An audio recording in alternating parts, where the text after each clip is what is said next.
Citizens of this Liberian county are quick to point out that the Organization of African Unity, now known as the African Union, was founded in this very county. It is also not far from here where the first shots were fired in Liberia's brutal civil war. Today, nearly half a decade after the end of the Civil War, it seems fitting that the local leaders gathered here are working to undo some of the problems caused by years of chaos and paving the way for local democracy.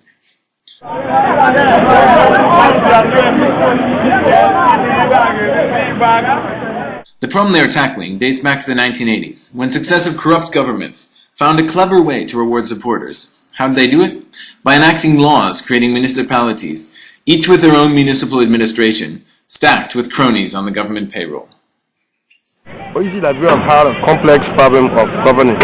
This as far back as the 1980 revolution, is the governance became haywire. Everybody was doing their own thing.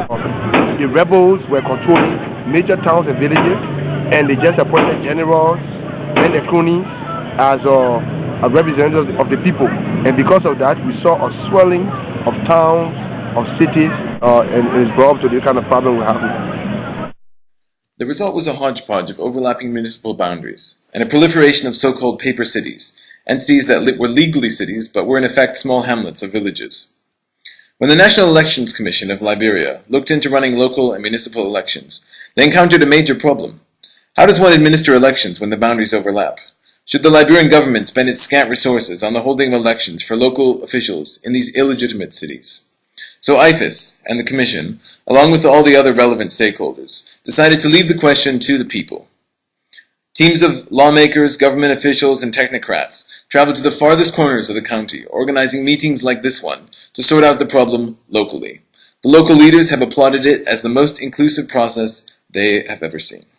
I think this is very helpful because at first they didn't have the opportunity in taking part in decision making, but right now they are very impressed because they feel a part of these decisions that are going to be made at the capital on their behalf, and so it's a very important process. When all of this is sorted out, the number of municipalities is expected to be reduced by a factor of 8, which will certainly streamline local governance, but more importantly, sometime soon Liberians will be queuing up at the polls again to mark a new step forward by electing their local leaders.